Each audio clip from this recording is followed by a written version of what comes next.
Hello everyone, this is our Chaos Engineering demo for a DevOps course. So we've put up a Kubernetes cluster with 5 nodes. 3 of those have pods containing a Nginx web server and a gremlin. We also have a external load balancer which distributes loads amongst the Nginx web servers. We just have another node with the HTTP load generator which generates lots of HTTP requests.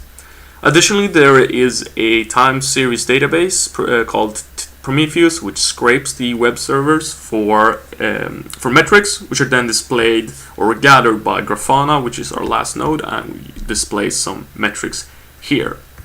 Before I go through this, I'm going to start a script. So this is Grafana, and the idea here is we have 2 ways in our project to inject some chaos engineering or do some chaos engineering.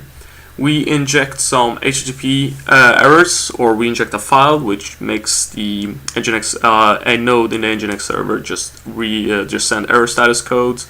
And the idea that we want to test here is that the load balancer is able to detect this and simply stop sending any traffic to it or any requests to that node. And the error should be showing up soon.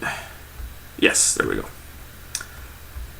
As you can see here, the idea is that average response time should be the same. However, there's an initial spike because our pods are single-threaded, or they only have 1 CPU. So when our script has to SSH into the node and actually start the script or inject the file, the node can't really do anything else. So that's why we see that initial spike.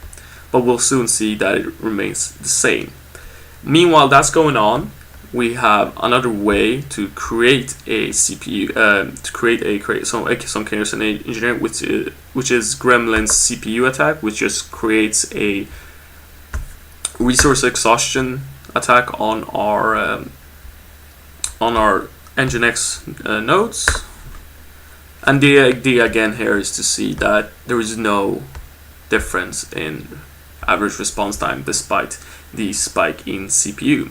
So what you're looking at here is that the green graph is the HTTP load. The yellow, blue, and orange one are the Nginx web servers, and the red graph is Grafana, rather than metric scraping, which will also spike.